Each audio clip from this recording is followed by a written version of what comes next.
Good morning. I'm Dennis Willich with Nationwide Southwest, and I'm here today with Brian Hogan. He's over with Furniture One in Dallas, Texas. Good morning, Brian. Good morning. Glad to have you on.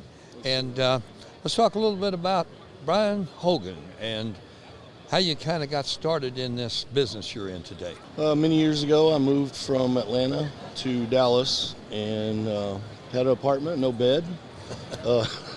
Was looking at the green sheet. Anybody old enough would know what the green sheet is.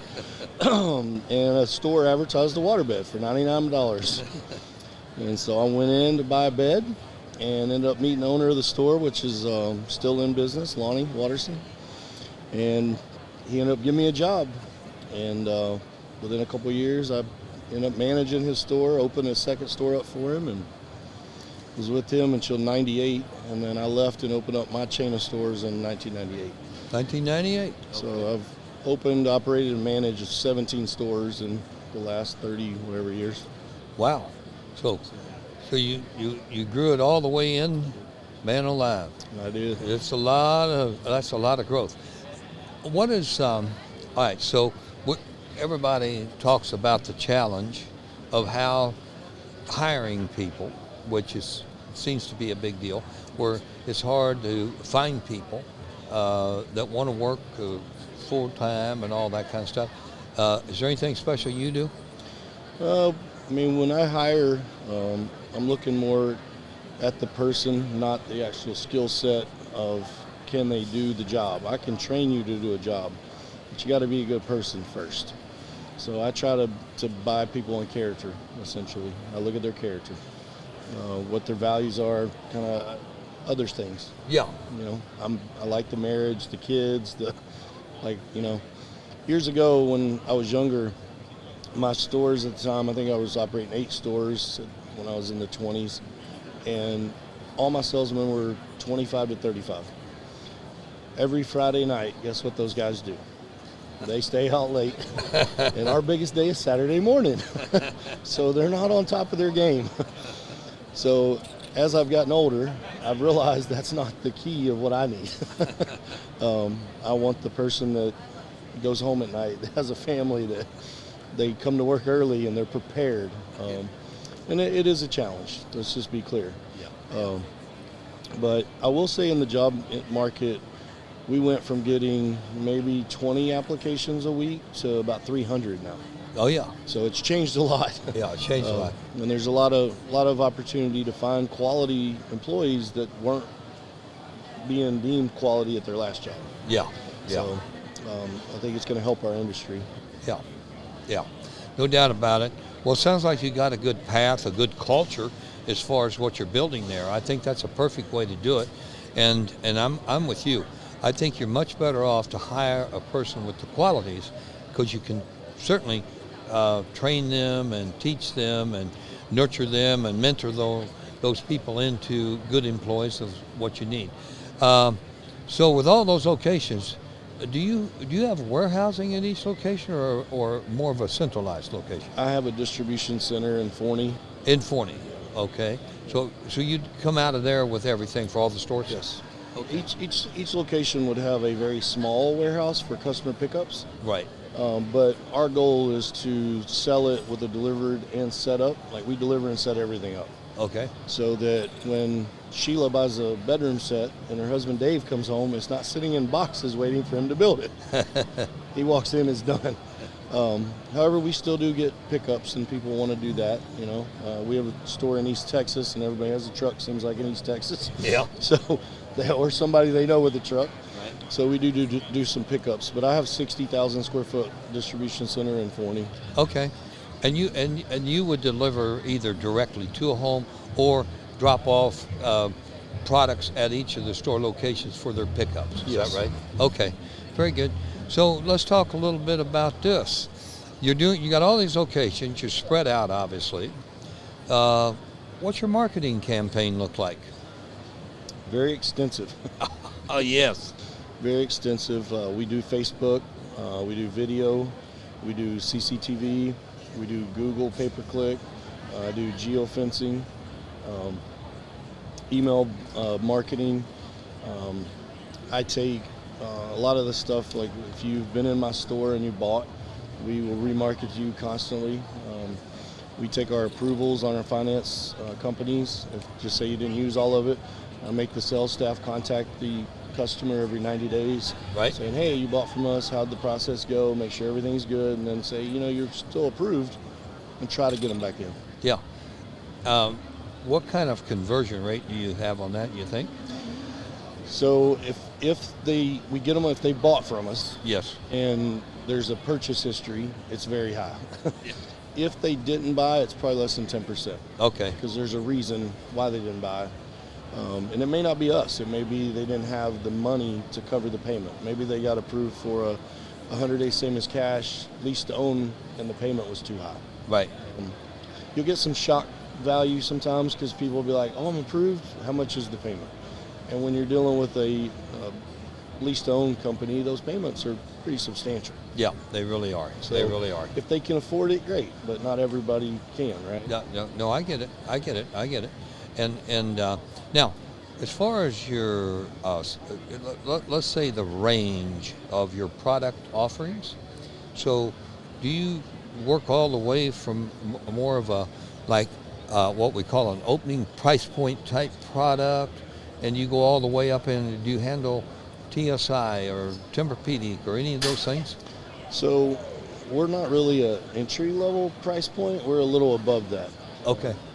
We do a lot of business with Ashley. Okay. I like to say I'm like a home store, but I don't pay the franchise fee. Amen. So we cater to people that would like to buy something that they're going to keep 3 to 5 years and replace it. Yes. Not a year. Right. Not transitional where you're going to buy a $99 chest. That's not me. Yeah. That's just not my customer. I'll sell you one, but that's not who I would spend my money to market to get them into my business. I got you. I'm going to spend my money to get homeowners, young married couples, people that want to invest in their home, and they're not afraid to spend a little bit more to get what they want. Yeah. Okay. That's the meat and potatoes. And when you look at your percentages, you talk about bedding and you talk about furniture. How's that break on the percentage? The bedding is 30% to 35% of what we do. Okay. The one thing we have done, and I've spent the last 5 years pushing hard, was I want to sell $399 mattresses, but I'm not going to go out looking for that sale. Okay. I'm going to go out looking for the consumer that can spend $799 or $899, because that's the majority of the mattress business. Oh, yeah. And there's a lot of stores that they're like, that's too hard, and they want to focus on those low-end beds. Well, when you sell a bed that's $399, you only got $180 in profit. Right. You sell one at $800, you've doubled your profit on one transaction. Perfect. And as we've said so many times, people sometimes get hung up on percentages, but percentage of what? And I think what you're saying is you take $400 to bank or $200, a lot of difference. It's the same work too.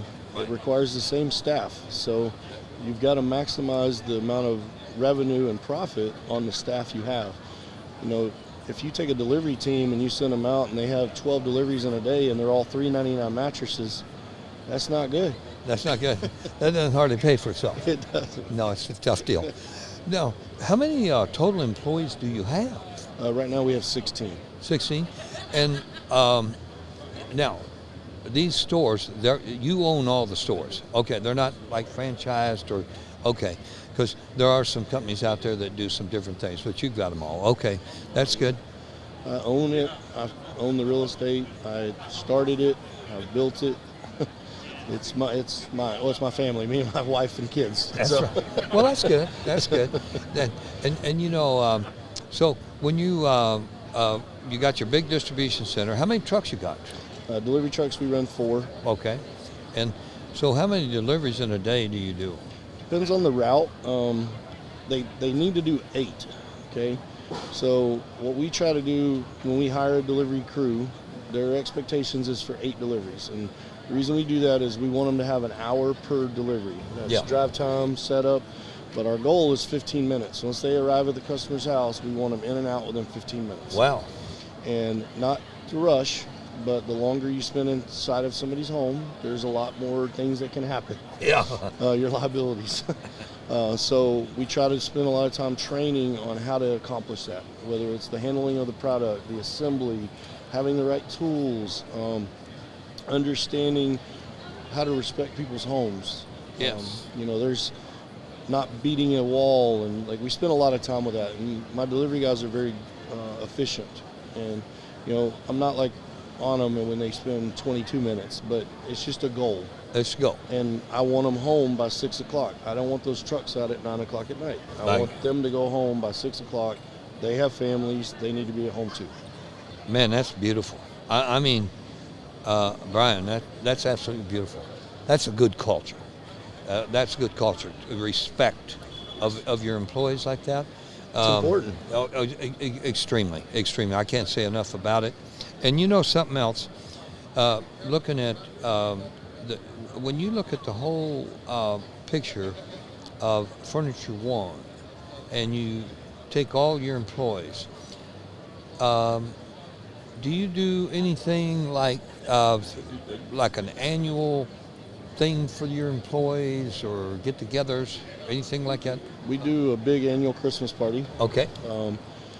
We've been doing that for probably 15 years now, and they look forward to it. I actually was going to take it away last year because I didn't think they cared, and they're like, when are we doing the party? I was like, y'all didn't even act like you cared about it. And they're like, no, we do. We want to do the party. So we do that, and we will also take them to dinner occasionally, and I send food to the stores all the time. Okay. That's a big deal. And then, like our delivery team, they're always in the field, right? So they get ripped off. They don't get food. So some mornings I'll show up and be like, here's $20 a piece. Y'all go have lunch on me. Like, you have to make every part of your business, whether it's an employee that sweeps the floor or your managers, they all got to feel important. They got to feel needed. You got to validate what they're doing. That's it. Yeah. It doesn't make, to your point, it doesn't make any difference where you're at in the food chain. You've got to feel important. And that little bit right there alone will get you miles of great production and And here's another thing. They will respect you more. They will respect your customers more. They will respect your customers' houses more by doing those things. Now, a while ago we spoke a little bit about marketing and some of those things, but in the long run, what's your aspiration as far as more growth? It depends on the real estate. I sold 3 stores in the last 2 years because of real estate. In the Dallas Metroplex, a lot of the buildings that we bought for $1 million 5 years ago are $3 million now. So there becomes a point where the building is not worth having the business there. Whether it's an insurance thing or a tax thing or the property value. Yeah. So I have focused on the small towns now. We're buying buildings in smaller towns where we can own the city, essentially. Yeah. You can buy what you'd spend $2 million in Dallas for, you can spend $500,000 there.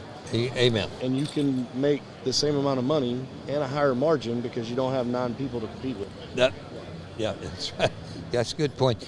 What about your community? Do you have give back programs or do you sponsor things? We do a lot of all the above. Like in Forney, we sponsor football teams, fishing teams. In Rockwall Heath, where my kids go to school, we're on everything. Everybody knows this.